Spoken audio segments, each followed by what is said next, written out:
সিরিয়ার হারমান পর্বত বিশ্ব রাজনৈতিক, সামরিক এবং ভৌগোলিক ক্ষেত্রে অত্যন্ত গুরুত্বপূর্ণ স্থান, যা দেশটির দক্ষিণ পূর্ব সীমান্তে অবস্থিত। এই পর্বতটি কেন এত গুরুত্বপূর্ণ এবং এর ভূতাত্ত্বিক এবং সামরিক প্রেক্ষাপটে এর ভূমিকা কী তা জেনে নেওয়া যাক।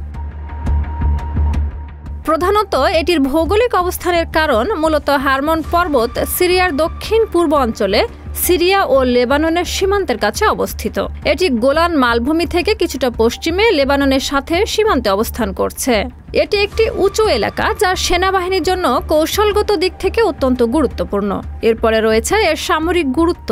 এটি সিরিয়ার সেনাবাহিনীর জন্য একটি কৌশলগত স্থল, যেখানে অবস্থান নিয়ে তার আক্রমণাত্মক বা রক্ষণমূলক অবস্থান নিতে পারে। পাশাপাশি এর উচ্চতা থেকে শত্রু বাহিনী বা অন্য কোনো শক্তির উপর নজর রাখা যায়।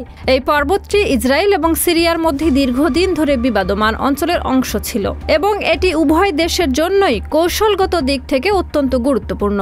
রাজনৈতিক গুরুত্বও রয়েছে হারমন পর্বতটির, যার নিয়ন্ত্রণ নিয়ে সিরিয়া ও ইসরায়েলের মধ্যে একটি গুরুত্বপূর্ণ বিতর্কের বিষয়। গোলান মালভূমির প্রায় পুরো অংশ ১৬৬৭ সালের ৬ দিনের যুদ্ধে ইসরায়েল দখল করেছিল। যদিও সিরিয়া এখনও ওই অঞ্চলের উপর দাবি করে, আন্তর্জাতিক সম্প্রদায় এই এলাকায় রাজনৈতিক স্থিতি স্থাপন নিয়ে একাধিক আলোচনা করেছে। তবে পরিস্থিতি এখনও কিছুটা অমীমাংসিত।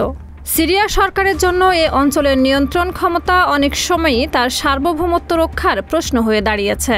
ভূতাত্ত্বিক এবং পরিবেশগত গুরুত্ব বহন করে হারমন পর্বতটি।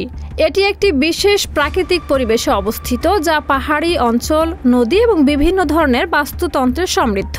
এটি বিভিন্ন জীববৈচিত্র্যের আবাসস্থল হিসেবে পরিচিত।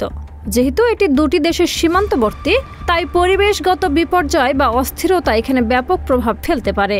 হারমন পর্বত শুধুমাত্র একটি ভৌগোলিক অঞ্চল নয়, এটি সিরিয়া, ইসরায়েল এবং আন্তর্জাতিক রাজনীতিতে একটি গুরুত্বপূর্ণ উপাদান। এটি সশস্ত্র সংঘর্ষ, রাজনৈতিক আলোচনা এবং সামরিক কৌশলগত কার্যক্রমের জন্য গুরুত্বপূর্ণ ভূমিকা পালন করে আসছে। বিশ্বের চোখ এখনও এই পর্বতের পরিস্থিতির উপরে, কারণ এর নিয়ন্ত্রণ শুধু ওই অঞ্চলের জন্য নয়, বরং মধ্যপ্রাচ্যের বৃহত্তর রাজনৈতিক স্থিতির জন্য গুরুত্বপূর্ণ।